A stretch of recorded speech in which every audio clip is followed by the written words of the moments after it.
So what we're going to do today is we're going to each present our list of the top 15 generals, commanders of the Napoleonic era. We'll, of course, have some debate after each person gives their list. That's kind of the structure of it. So we're going to kind of go in order. Ladies first, of course, with Rachel going first. But before I get into that, I do have a little disclaimer I have to do. The opinions expressed herein are those of the individual and do not reflect the official policy or position of the U.S. Army, the U.S. Military Academy, or the Department of Defense, or the U.S. government. Okay, glad I got that in there. Appreciate that. Okay, before we get into that, I want to make sure I give a shout out to anything you guys have coming out or you're promoting or anything going on. Rachel, do you have anything new or exciting coming out? I know we have your Marshal's blog still on WordPress. Yeah, sorry, I am the sort of least qualified one here. I'm just here by virtue of being a Marshal's nerd, so nothing to promote. My actual day job is business lecturing, so nothing very glamorous. No, sounds glamorous to me.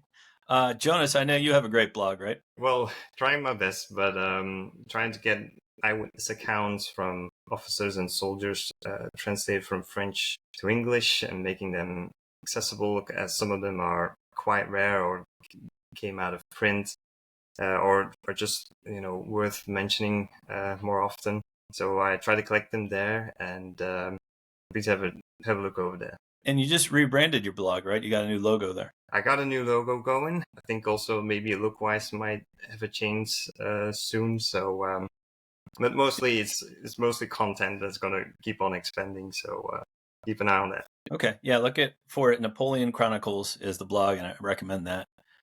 Graeme, what do you have going on? Well, at some point there will be a book on conscription coming out. Still being written at the moment. But if you want to catch up on my work, you can see bits and pieces online. I had a book out last year on Waterloo that has actually been called the best thing ever written on Waterloo. Called that by me, but nonetheless. It's a book on first course attack at Waterloo. So if you're interested in this very specific bit, you can get that. But yeah, it's the conscription book that's underway at the moment. Very good. Nick, do you have anything cooking? Other than cooking away at my dissertation on Prince Schwarzenberg, not really. It's quite I just got back from Vienna doing research for the second year in a row, so still got 30,000 photos and documents to sift through, so that's a labor of love and passion, but it's been very fun. Okay. And Major Mike Hamel, do you have anything that we should know about coming up? I just had an article come out in the War Studies Journal Volume 2. Which I'm pretty proud of. But other than that, that's the most recent thing. Okay, very good. To my listeners, please support and follow all these fine guests wherever they are on their websites and books. I would very much appreciate it.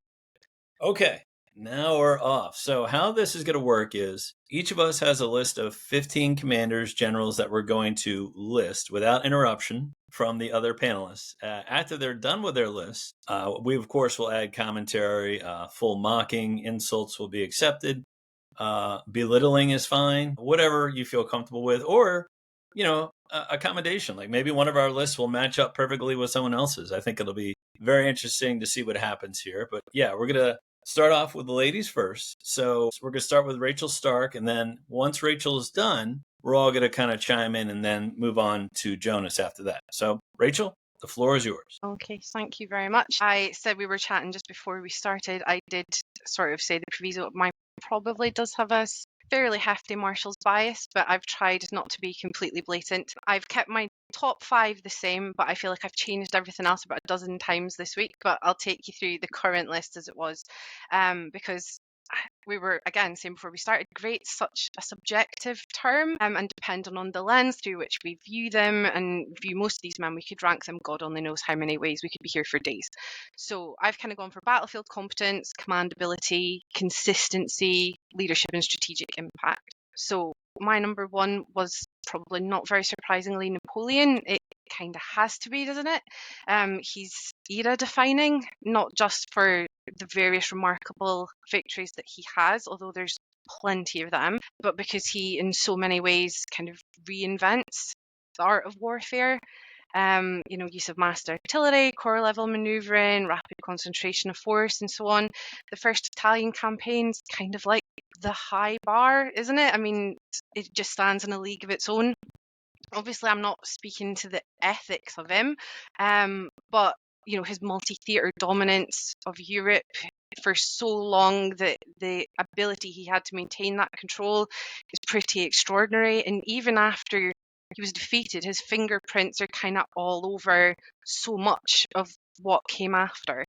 And even in defeat, things like the retreat from Moscow, catastrophic though it was, what he did manage to control and what he did manage to still achieve, even then, was pretty remarkable. So I think whether you love him or loathe him, and people invariably are going to do both, nobody commanded with so much strategic vision or sheer audacity as he did. And I think that's exactly why people are still drawn to him, 200 odd years on. He just is the era-defining guy. My number two, and I think he's a fairly worthy second, I have to say, is Wellington, Napoleon's ultimate adversary, even though they never really directly meet until right at the end, or at least never directly fought each other.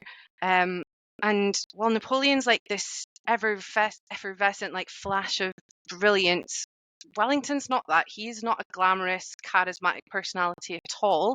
He's a fairly cold fish.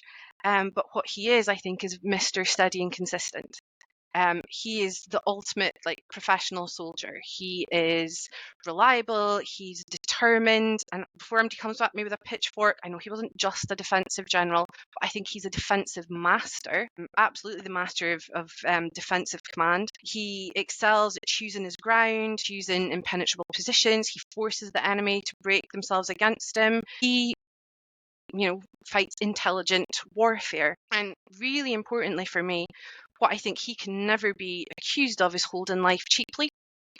And probably that's something we could charge Napoleon with. He achieves great victories, but I don't think he always necessarily reflects on the human cost of those victories.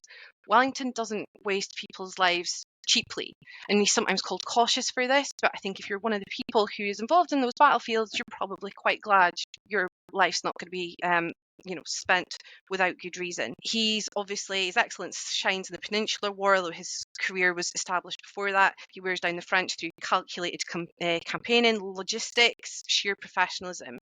And obviously, outside our sort of little coterie of nerds, he's best known for Waterloo and being a very bad prime minister. But he has some really spectacular victories, and amongst all that as well, things like I say earlier on in his career, things like obviously Salamanca as a triumph. So not necessarily the most glamorous of man, but probably the ultimate professional soldier. And very much in a similar vein, for number three, I've got my guy Davout. He was going to be in my top three, undoubtedly. I couldn't really justify putting him any higher, even though he's obviously my number one. I am steadfastly Chief Davouti, and celebrator of antisocial baldy-git. But of all the marshals, and we've got some really big characters in amongst the 26, and obviously myself and Graeme and John have been involved in a Marshal Davout over in the Napoleonic pod. He, for me, is the greatest of the 26, and probably not very dissimilar to Wellington. Not glamorous, not particularly friendly, but superbly competent, ultimately professional, always where he needs to be, exactly when he needs to be there. He's one of Napoleon's most reliable subordinates. Ironclad integrity, no looting, no thievery, no unnecessary inflammation of the population, never decisively defeated, detail orientated, and the sheer fact that it's when it's Davout's men finally break in Russia, that's when people say that's it. His men are the indicator of all that is good in the Grand Army, and that's down to his discipline, his logistics, his detail orientation, and the sort of high expectations he has for his men. High taskmaster, but that reflects well on his corps. He's got triumphs to his name, obviously at Erstadt, but also Eckmühl. He plays key roles at Austerlitz, Wagram, Eylau, and he was trusted with independent command, as are quite a few of the marshals, but he excels. And it's only really down to his nigh miraculous efforts as Minister of War in 1815 that there really even is the French force that there is at Waterloo. So yeah, for me, a man of ironclad principles, as well as iron determination and very high quality professionalism. And then my number 4 is a man who's basically Davout's antithesis in every way, apart from the fact that they're really both flippin' talented, and that's Lan. He is brash, he's mercurial, he's temperamental, he's charismatic, he's brave, and he's one of the most tactically gifted of the marshals. If Davout's the iron spine of the Grand Armée, Lan's its heart. And it's really interesting. Well, certainly for my ranking, he's the top one who doesn't have a military education. You know, Wellington, Napoleon, Davout, they are trained for the art of command. They are trained to be military men. Lan is somebody who we would in modern parlance say he's working class. He comes up from nothing. He's one of the poorest educated of the marshals. You know, some people derisively say he's barely literate. And yet he becomes this phenomenal commander on sheer innate talent. He's incredibly, you know, personally brave. He sort of personifies everything about the revolution. Somebody who's come from nothing, who has got themselves there on merit. He's obviously very beloved by Napoleon. He's a friend. But he leads by example. He inspires. He's charismatic. He gets people on side. He's the kind of man you would want to follow. You know, he's obviously got great victories to his name. He's present at things like Austerlitz, Friedland. What he does at Aspern Essling is decisive, even though it ultimately ends up being his last battle. He's never a yes man. He's very happy to tell Napoleon to bugger off when he feels it's justified. And that was necessary. He needed somebody to speak truth to power. And he always got away with it. It's a mark of how much esteem Napoleon held him in. You know, he once flounced off on unofficial leave because he felt he hadn't got enough credit. And he got to do it. And, you know, he came back when he felt he'd had his leave. And his loss devastated Napoleon, and it's really one of the big, amazing what-ifs to consider. Had he not been lost when he was, you know, what might Lan have gone on to do? Would we, you know, have seen more triumph? Would he have turned? It's a really, really interesting, you know, consideration. My number 5 might be controversial. I've gone for Massena, who I know has a career of, you know, very much peaks and troughs. Certainly towards the end. But I think at his peak in Italy, he's a general who we might have conceivably called Napoleon's equal. He is a brilliant general at his best. Again, like Lan, no military education, no privilege. He pulls himself up through talent. Gets himself ahead also by stealing quite a lot of stuff. He's an inveterate looter. There's that amazing passage in Oudinot's memoirs where their wives are talking in the retreat, and Madame Massena says to Oudinot's wife, you know, how much money have you got, you know, kept aside? Like, how much have you got in the boot of the carriage? And she rattles off this amount that basically makes Madame Oudinot's jaw drop, because they are so wealthy, because he's stolen basically everything that isn't nailed down.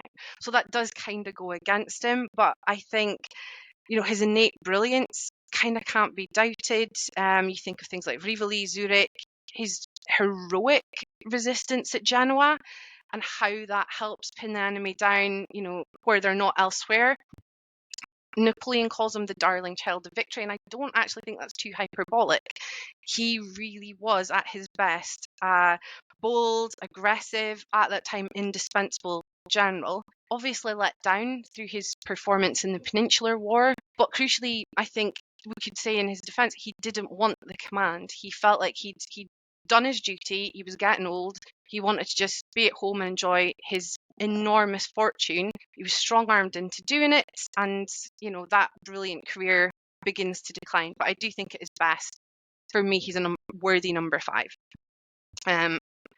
6, I've got Suchet. I ummed and ahed quite a lot about where to put Suchet. This is like not the highest he's been. I also had him down at 13 at one point. He comes to the fore obviously slightly later than the others as a marshal. Obviously as a general, his career goes right back.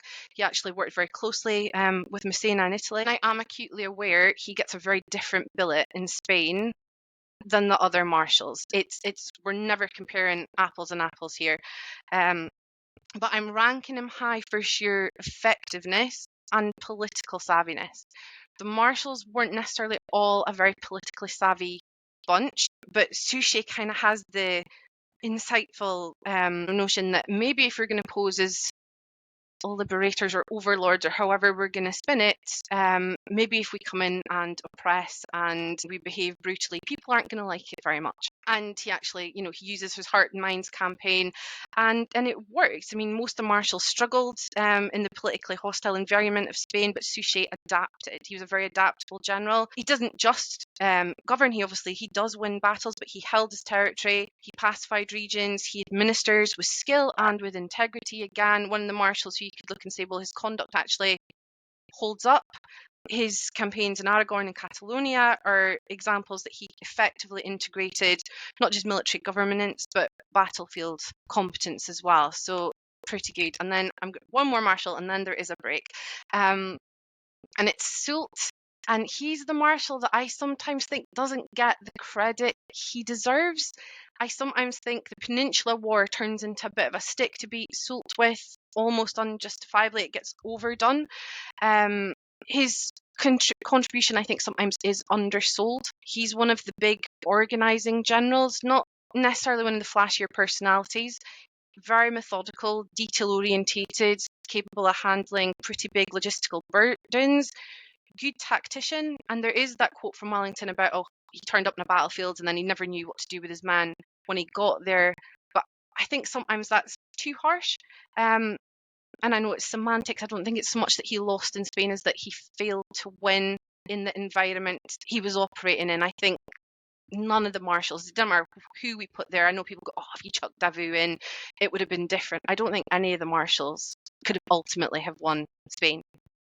His campaigns in Portugal and the Pyrenees do show his ability to operate independently and under pressure. Obviously, famously made Chief of Staff at Waterloo, he probably would have been better suited to a battlefield command. But he is one of the generals with the most tangible legacy post-conflict. He obviously serves as Prime Minister of France several times and enacts some significant military reforms that we can still see in place today. And then I'll pause with the French. Sorry for my blatant pro-French bias, but then I've got Archduke Charles. If Wellington's the ultimate adversary, maybe we give him credit for being certainly one of the earlier figures who manages to hold their own against Napoleon to some degree. He reforms, obviously, the Habsburg army into a much more modern fighting force, not alone, but he's a significant player in it. And he leads them to some of their best performance in the conflicts. And really notably, obviously, as Asper and Essling, he kind of gives Napoleon his first check.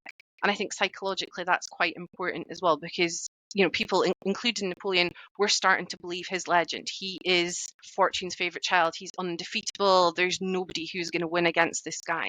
So actually being able to perform that check, hold on, this guy isn't going to win decisively every time. I think that's got psychological impact as well as the physical. Again, not necessarily very glamorous, sometimes framed as a bit cautious, but I think he's got a deep understanding of operational warfare and plays an important role. My number 9 is Barclay de Tolly. Not a very popular man in his lifetime, God bless him. Viewed as overly cautious and, foreign, goodness forbid. But I think he does deserve a space on the list because his decision making, loathed as it was at the time, plays an ultimately significant role in the defeat in 1812. His strategic approach was pivotal. It was his idea to kind of trade space for time, pull Napoleon deeper into Russia, deny him that decisive battle that might have completely turned things around, ended the campaign in Napoleon's favour. And that decision helps, obviously, as we all know, cripple the Grande Armée. And he returns to command, obviously, later in the wars. He's highly competent. He's a very good coalition commander, which not all of the very good generals necessarily were. Some of them are really poor collaborators. So he's very quiet. He's very considered. He's analytical. And his decision-making, obviously, ultimately was vindicated. Number 10, I've put Kutuzov, another Russian. Suvorov's very noticeably missing on my list, and that's because I've kind of stuck to the Napoleonic conflict rather than pre-Napoleonic revolutionary France. So it's not that I've not valued the man accordingly, it's just I've stuck to that kind of time frame. So I've gone for Kutuzov, obviously a much bigger personality than Barclay de Tolly. Oversees the unraveling of the Russian campaign. His choice to withdraw after Borodino, to abandon Moscow. Again, see, a lot of these decisions are controversial, and I think it takes a very different kind of bravery, from battlefield bravery, to be able to make decisions that are ultimately so unpopular because you believe it's the right thing to do. Not a tactical genius, certainly compared to some of the guys on this list, but he understands context very well. He knew when to fight, when not to fight, when to be patient, and that level of patience ultimately pays off in the end. And of course, as a symbol, he's got value. He becomes almost like the embodiment of the Russian resistance. Number 11, I've got Blücher. Again, using the proviso, I understand this man is not a strategic genius by any stretch of the imagination. Aggressive almost to the point of recklessness on occasion, and that aggression pays off. What he brings to the table is this sort of raw, almost manic energy, a fighting spirit, this unrelenting drive to defeat Napoleon. He was not going to have Napoleon triumphing so long as he had breath in his body left. Helps reform the Prussian army alongside Scharnhorst, and I always mangle his name, I'm sorry, Naizo, and obviously famously plays the critical role at Waterloo. Had he not arrived when he was supposed to, or when he was most needed, potentially the battle itself, if not the campaign, might have ended differently. Then I'm back to France for number 12. I've got Marshal Davout, who is a really interesting character.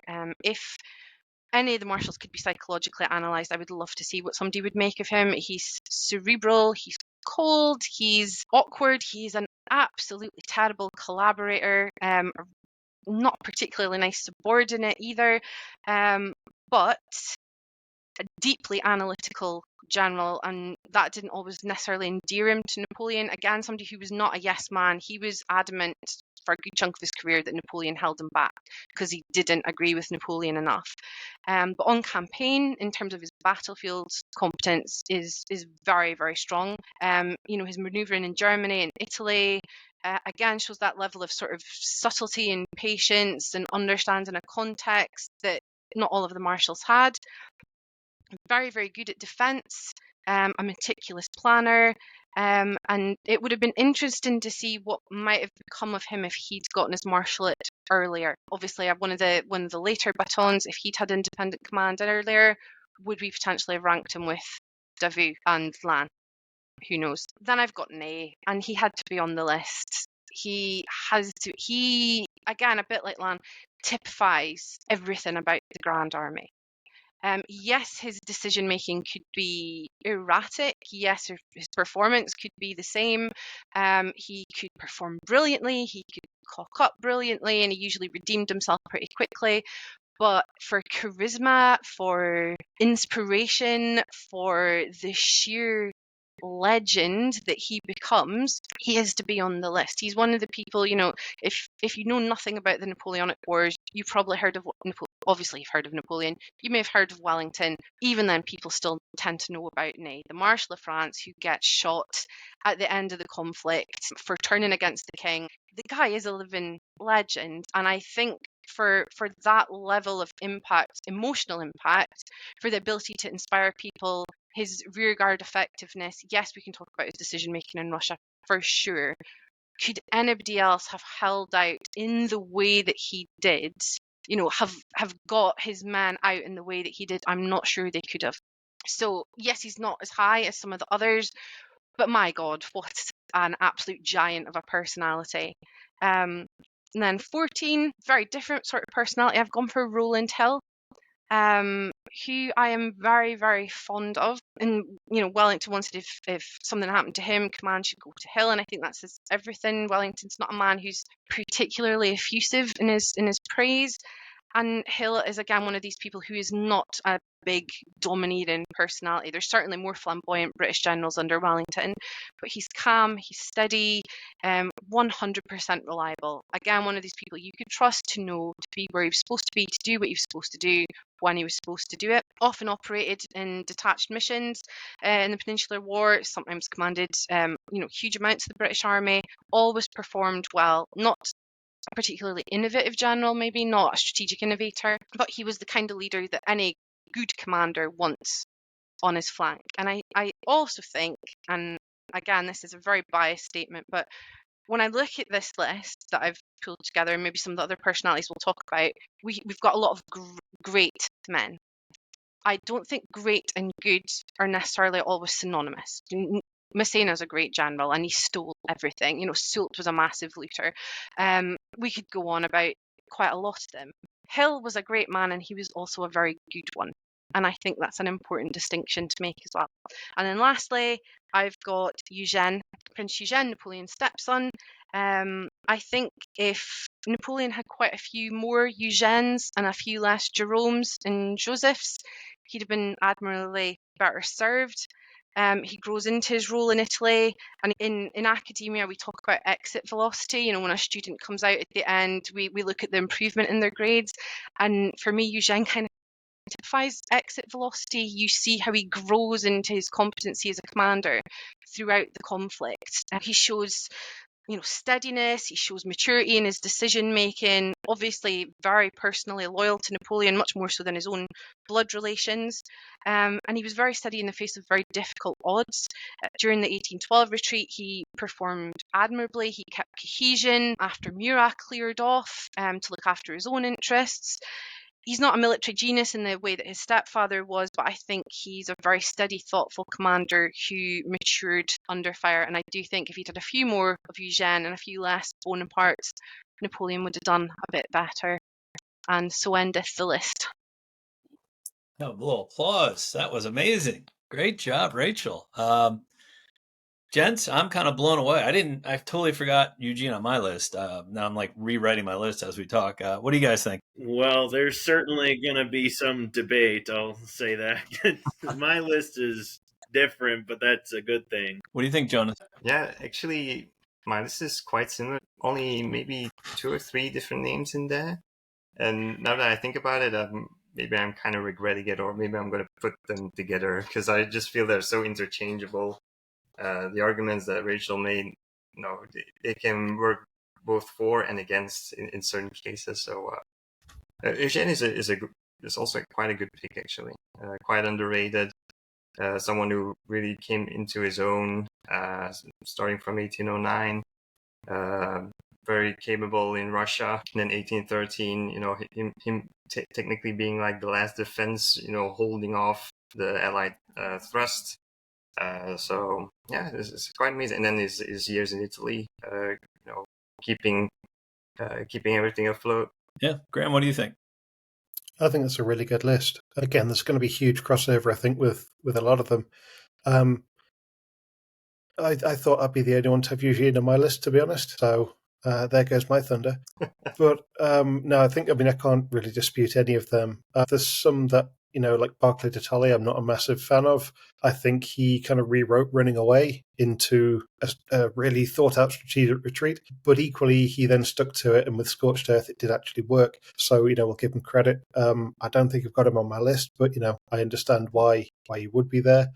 But I think I've been a bit less French-heavy maybe, but I also understand why he would be French-heavy, because this is a period of a series of colossi in the French army. Now, these generals, these marshals, the men that Napoleon builds the army around, are superb, independently and collectively. So I absolutely understand that heavy French bias up front. Again, there's a couple I don't have on my list. But, I've got a list of 15 that couldn't make the list of 15 who you think should be there. So, no, I really like that list, and I really like the explanations for each person as well. Yeah, really detailed. Major Hamel, what do you think of Rachael Stark's list? Yeah, I was hoping to have some sort of debate here, but I think 12 of the 15 are on my list as well. I didn't put Hill on my list. I mean, I really like him as a general. I love him as an officer. He's a great case study of how you should lead men and how to be a good officer, but also a competent one. I just don't think there's really any good independent victories to his name. He was always kind of playing against the B team. So if I was going to take umbrage with anything, it's that. But at the same time, I'm not mad at him being on the list. Very good. Very good. Yeah. So that was good stuff. Yeah. Like Rachel, you blew us away. Really good stuff. Really good details on each one.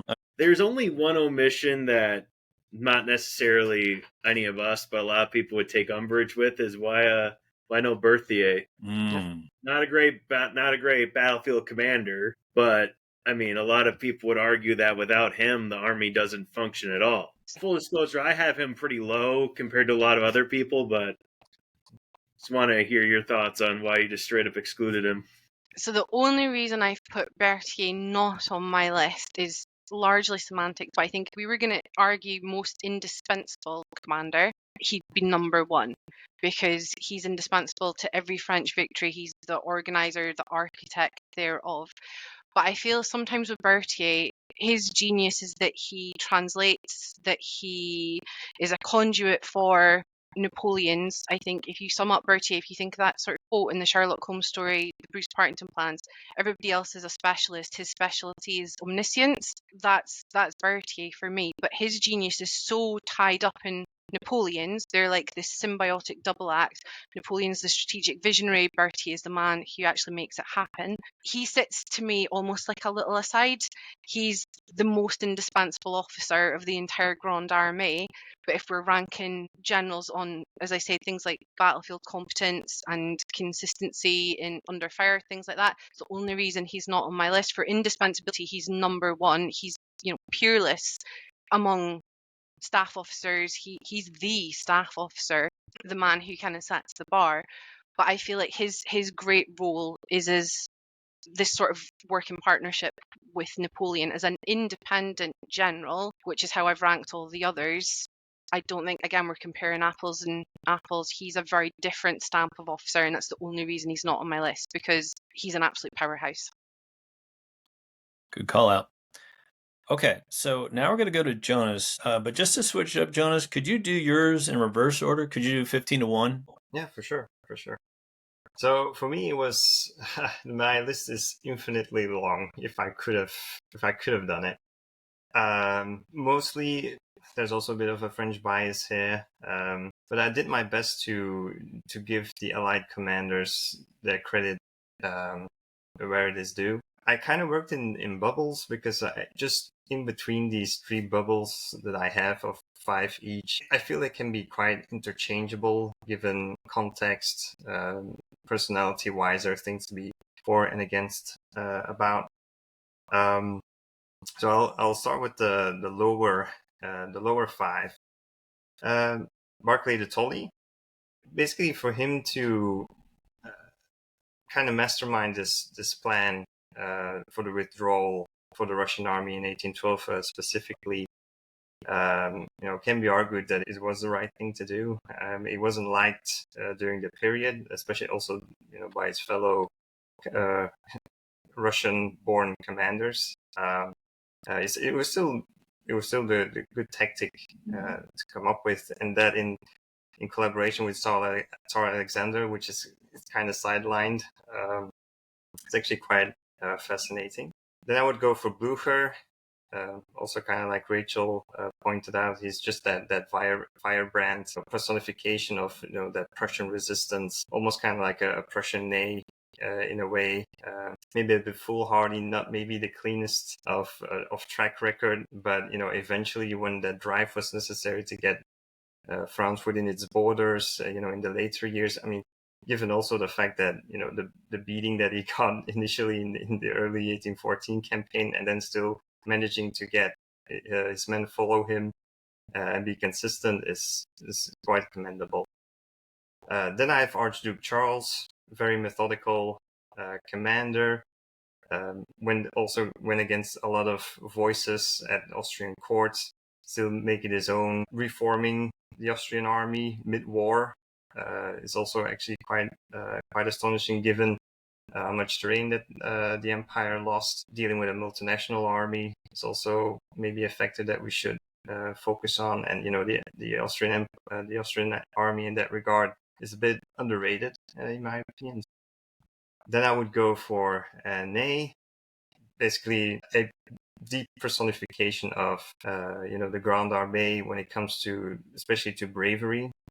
So that's my pick. And then on the top of that lower bubble that I have, I did put Berthier, because I do kind of feel like the administration part of the French army might not be as interesting, but how to translate Napoleon's mind onto paper and distributing it, and basically also like the whole the study of the État-Major, the French État-Major, is actually very interesting. Shows how the army functioned. Doesn't get a lot of credit, so I would put him on the top of that lower bubble. So that second bubble that I have, lower end, is I have Kutuzov. Mostly in the way how he kind of represents the Russian army in a way, as in rallying it together when this this huge invasion, especially for 1812, but how he can personify that resistance is actually quite formidable. Also very much a mind of his own, can go against his fellow commanders, but he sticks through to the end. Is very commendable. Unfortunately, dying in 1813 would have been a great what if for how the 1813 campaign would have continued and so forth. Then I have Lannes. Although he is competing with two other names that I feel could be interchangeable, because I have Suchet and Soult. I can make a bit more of a case for Suchet, where I feel people know him, but I still feel when it comes to his governance of Catalonia, Aragon, there's actually a great study done on him by Yuan Kim, which I can highly recommend to read, where he shows where, although there's maybe a little bit of a misconception where he led, but he could lead with an iron fist. There's like the case to make for Tarragona, where the garrison was was really put to the sword. But he would use those instances to really make his name, and then come back to the negotiating table with Spanish locals and the administration to make that Napoleonic rule there work and make it more or less acceptable.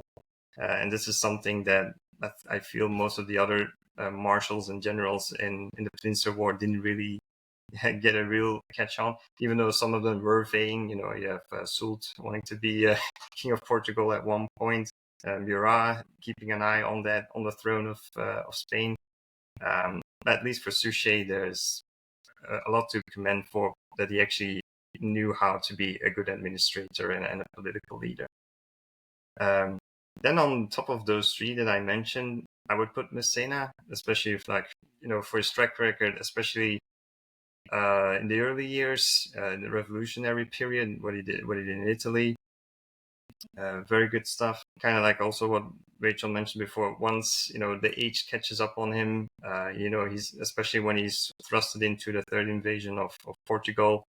You can kind of tell that he doesn't really want to be there anymore. And while he has to work with some of the commanders that aren't necessarily very willing to follow him, he still could make it work, and he gave Wellington a hard time up till Torres Vedras. And Fuentes de Honoro could have turned out differently if the coordination would have been more optimized, especially with Bessières, for instance. Then I go for the top five. Again, spot number 3, I can basically put like 3 different names. Very hard to decide, but if I go for the French side, it would be undoubtedly Davout, given he's also like really like a personification of proper conduct. Like his corps can almost be put on the same level as the Imperial Guard when it comes to administration, how it's run. The commanders that he picks, a lot of the names on the general list that I made are from Davout's corps, throughout his career. So it just shows like how he had an eye for picking men that are also very willing to follow him, but are also willing to follow his type of administration, his type of rule, his type of style of command. So that makes him quite a household name. Then I go for two Allied commanders, Suvorov and Nelson. I must say I'm not very well versed into the Navy side of things. But when it comes to him putting his name on a lot of French defeats, against the French Navy, he knew the name well. Basically, what he did on sea is just as commendable as having several army corps going about doing their things. So it is quite phenomenal what he did, and with the highlight, especially Trafalgar, is definitely worth mentioning. For Suvorov, it is kind of a big what if for me. If there would have been a direct clash with Napoleon, how that would have figured out. But especially, I think Massena, in particular, he got a good sense what Suvorov could do. Thinking about all the battles prior and building up towards Zurich, I think they're very commendable. Men of the cold steel, which is also quite astonishing to see in this type of warfare. And also, like his earlier career too, is also quite fascinating to see how he went up against the Ottomans in going against odds that are quite astonishing, and still making it out of there is it's quite interesting. Then the top two, although with a bias, like I said, for France, Napoleon is an easy spot to allocate him to. Just personification of this period. His name, whether you like him or loathe him, people will still read his biographies first and delve into other details of the Napoleonic period and the revolutionary period as well. So that personification is very praiseworthy. And how he revolutionized the state, as a leader. Very interesting things to look about. Then, whereas Wellington, as mentioned before, he's kind of like the antithesis, quite aloof, but a man of logistics. Gets its grapes here and there in the peninsula when it comes to siege warfare, but I mean, siege warfare in general isn't the easiest thing to do. But basically, like a better personification for the British Army, pretty much everyone will go to that name, Wellington. So that's my take on things. Very good. Applause for Jonas there. Nice work, my friend. Yeah, great list. Really good stuff. Good sidebars on each one. What did you think, Rachel? Nothing to argue about. Chucking in a naval commander is pretty inspired, I think. Yeah, I hadn't really considered putting Nelson in, but yeah, I 100% agree with everything you said about him. And I think our lists were so similar. There's nothing I could argue with anyway. What do you think, Nick? I mean, yeah, just to echo what Rachel said, great list. Good job putting Nelson in there as well. I don't have him, but more the military side. I'm still interested. The first, Rachel and Jonas, you both had Barclay de Tolly. Mm-hmm. My research focuses on him as well, but he's a subordinate to Schwarzenberg in 1813 and 14, and he's not the most popular guy, not also the most obedient, kind of likes to march to the beat of his own drum, and kind of counterintuitive to what the Allies' best interest is. So I have a little bit lower view of him, but he still should deserve, like you guys said, deserves a lot of credit for 1812, even though he's not very popular amongst the Russians, and also the fact that he's able to sideline Alexander in 1812, which is good for the Russians. And I bet if Prince Schwarzenberg could do the same thing in 13 and 14, he would have loved to have sidelined the Tsar as well. It's good to point that out. I think if I can make a point with that, I find it quite surprising that you feel that when it comes to abiding to Schwarzenberg's command, I find it quite interesting because, both of them, basically when it comes to working out the Trachenberg plan, I would assume that Tolley would have been quite a supporter of this kind of plan where, you basically try to draw in the marshals, but not necessarily Napoleon. What would be your comment on that?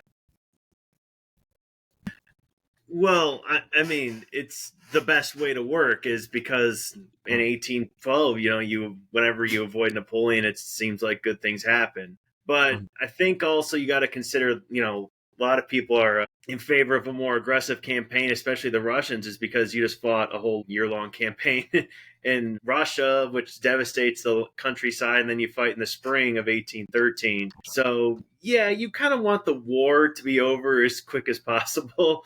And by pitching a plan of, we're just going to avoid battle and we're going to starve them out. And that's not very popular because that takes time. And you've just fought for a year and a half and thousands are dead. So you can see why you'd want to end it quickly. It makes sense because up to that point, Kutuzov wasn't actually also not really keen to cross the border because he felt that, as much as a victory as it was for the Russians, a lot of lives on the Russian side were lost. So how to get all those forces back and then drive in the heartland of Europe, that would have been quite a challenge. They make it work, but Kutuzov wasn't really a fan of it, and he actually kind of felt that if a push forward could actually trigger the Allies maybe turning on them at a later point, because they might be tapping on the table a little bit too much on the negotiating table and so forth, on the side of the diplomatic side. So yeah, it actually makes sense. I think it's also worth mentioning, 1813 is fought in Germany. This isn't Russia, so what do you really have to gain? I mean, yeah, you obviously have stuff to gain, but also, is it worth sacrificing thousands more lives for Germany? Especially in southern Germany is very loyal to Napoleon because a lot of those princes in Württemberg, Baden, Bavaria, the King of Saxony, they gained a lot of power, a lot of influence from being under Napoleon's rule. Are they German? Yeah, but under the Holy Roman Empire, you didn't really benefit a lot from that rule. So the fact that Napoleon, he's French, which may not make a lot of sense today. It's why are you taking orders from a Frenchman? They gained a lot from it. So are the southern German princes going to be on board with it? Especially in 1813 and 14, there's a lot of what ifs and a lot of things to consider that the Allies don't get a lot of credit for considering, but Kutuzov, Detali, Metternich, all of them, they deserve a lot more credit for dealing with all those ins and outs as well. I agree. Okay. Graeme, we have you back, so that's good. I lost Graeme there temporarily. So hopefully that's resolved, and we're going to plow ahead now. We're going to allow Major Mike Hamel, who's going to give us his list, and we'll see what we learn on this one. All right, so a lot of my list is the same as y'all's, but there are some different ones. Start off with 15, maybe somewhat controversial. I have Augereau. And I say this because, no, he's not some amazing independent commander, but I think at the division level as a subordinate commander, he's really supreme at that really in-depth tactical level. Not a lot of people know about his exploits in Spain in 1794. He takes his division of about 4,000 men, slips over the Pyrenees, over goat trails for 10 hours. And then he pounces and destroys the single cannon foundry that had been keeping the Spanish army supplied. Captures all sorts of stuff, and then he stays there. Not really sure why he stays, other than, he says he's going to do it anyway. And he makes de Gaumier, the French commander, a little bit salty because de Gaumier is like, hey, don't be all there exposed. But then when the Spanish attack him with a force that was more than twice his size, he defeats them in detail. And so, hats off to Augereau. He is the proud bandit. He did looting things, but I think you could say that about half of his marshals. I love the bold defensive style, and he's not somebody who usually makes this lists. Number 14, I think this might be a new one. Bagration. I don't think he gets a lot of credit. He's one of the masters of the rear guard. He shows that in 1805. He shows that again in 1812, where he does lose about half of his men, but he protects the main Russian army. And I think if he doesn't die in 1812, I think he shows a lot of success in the following campaign. And he just has a lot of tenacity and operational daring. So maybe that's a little bit different. 13, I'll go with him a little bit, is Marat. Now, one of the main reasons he makes this list is for his hair and uniforms. I love going to the Louvre. I've been a few times, and I go down the Napoleon section, and you can immediately pick him out based off his hair and his uniform. But more than that, he has legendary courage, and he is just master of the horse, and he's probably one of the best cav commanders of all time. Plays a huge role at Austerlitz. His pursuit at Jena is legendary. And of course, at Eylau, he saves the army. He leads a charge of over 10,000 horsemen. And he is actually an effective reformer as a king of Naples, and he's largely popular. Now, he does have a lack of strategic acumen, probably politically disloyal, somewhat impulsive, but I love the aura, as the kids would say. Moving up to 12, Barclay de Tolly. And I'm actually relatively a fan of de Tolly. And I don't want to repeat anything that's been said. I think we've said a lot of things. But I will say he's one of those guys who has a lot of success in the Finnish War of 1808 to 1809, which I will put as part of the Napoleonic Wars. And he leads his army across 100 kilometers of the frozen Gulf to attack Sweden directly in the winter. Very audacious, could have gone wrong, but he pulls it off. I think he performs well as commander in the Sixth Coalition. And I personally think a lot of the hate that he gets is he wasn't very popular in the court. He has Scottish and German ancestry. And I still think, there's a lot of work to be done on him as more sources are opened up. And it's certainly somebody, if you ever talk to the Dr. Mick Baritza, he has some really good insights on him. Number 11, Soule. I think he is a master tactician. I think he's a superb organizer and administrator. And he does have a lot of early military prowess. Everyone else has already talked about a lot of what he does. As was said, he gets a lot of hate for his performance in Spain. But I very much agree with Rachael that I don't think it matters what marshal you put there. I don't think they win, because by the time Wellington is pushing in, Spain's a secondary theater. They don't have the best troops. And this is a side tangent, but I think Spain is relatively easily conquered if Russia doesn't kick off. Large parts of Spain were pretty passive. Had been pacified, and it's not really until the French pull out of Spain for Russia that everything really kicks off. But I'm a fan of Soule. Number 10, Suchet, for all the reasons we've been said. In addition to, he is a master of siege warfare. There's a number of sieges in eastern Spain between 1810 and 1811. And he's really a master of pulling those off. Also, he's really exceptional logistically, and I would just say he's somebody worth to be studying if you're trying to study some counterinsurgency. Now, he does have some notable military defeats. So once again, he's kind of in the middle there. Moving up to number 9 is Ney. Yes, he isn't the smartest, but I love him, and he is master of the rearguard action. And looking at this from the perspective as an army officer, the rearguard action, at no matter what level you pull it off, it is the hardest maneuver to carry out. And he does it time and time again. He's excellent in the 1806-1807 campaign.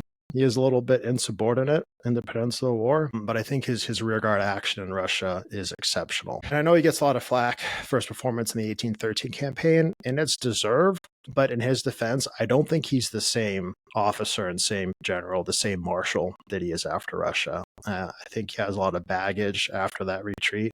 He's no longer the same commander, but the bravest of the brave, he has to be on my list. Number 8, maybe somewhat controversial with some people, I have Massena. He's just brilliant tactically, as Rachael was saying, like Second Battle of Zurich in 1799. essentially knocks Russia out of the coalition. And he is, unlike a lot of the other marshals, he is a master of independent command. And has already been said with the Peninsula War, he didn't want to be there. He tells the emperor he doesn't want to be there. He tells his officers, this isn't verbatim, but he pretty much says, hey guys, I don't want to be here. I'm old, I'm tired, but the emperor says I have to be here, so I'm here. And even if you're going to criticize him for his invasion of Portugal, he does pretty well. And then Wellesley just hides behind the walls. And, you know, it's a scene out of Monty Python. It's like, come down from the walls and fight. And then Wellesley says no. So I don't know what he's supposed to do. There's nothing else he could have done better. Number 7, Lon, superb tactical acumen. Battle of Montebello. He has 8,000 guys. He attacks and routs the Austrian army of 18,000. At Friedland, his 5th Corps hells off pretty much the entire Russian army for hours. And like some of the other people on my list, highly effective in an independent command. And yeah, he does have a volcanic temperament, to be said, but I think that chills out a little bit over time. Some financial impropriety with spending a lot of money on uniforms. But I would say a lot of the marshals have some issues with that and corruption.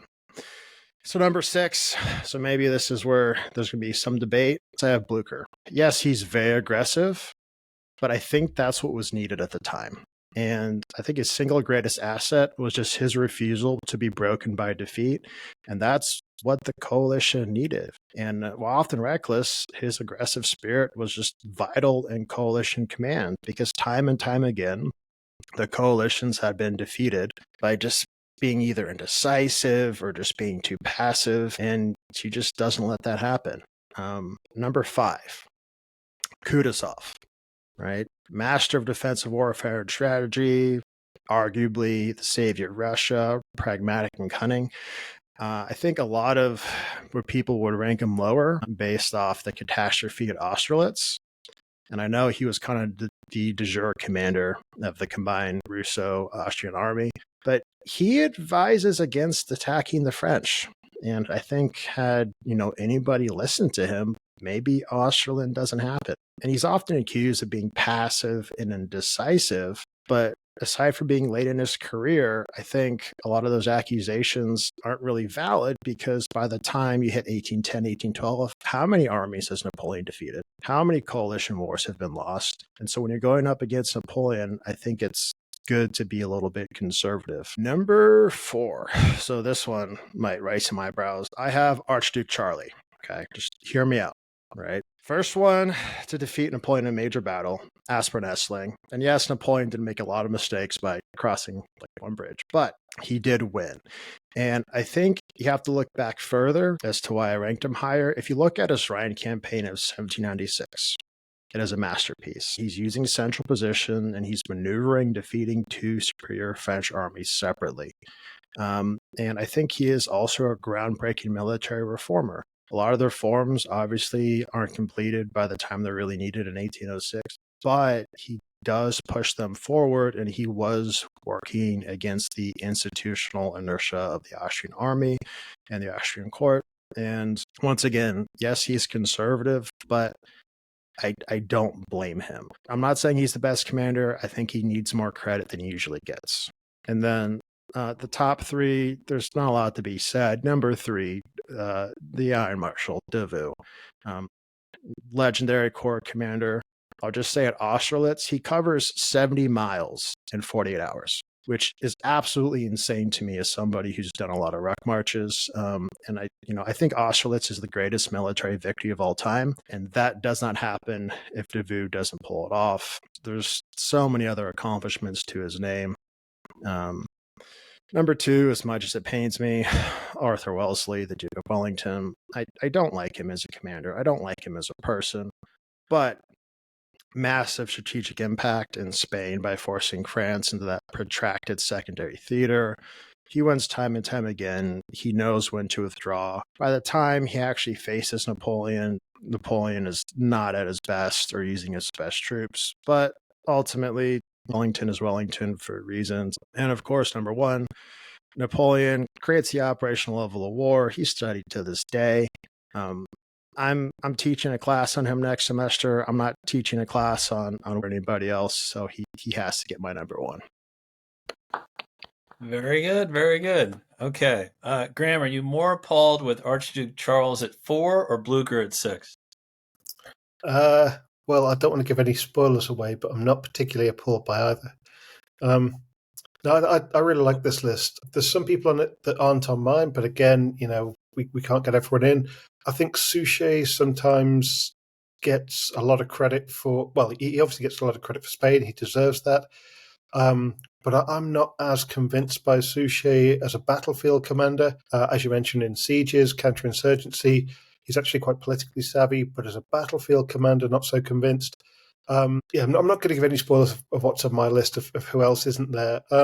But some really interesting ones on that one. I think Blucher being that high is a really interesting choice. But as you say, he's the right man at the right time.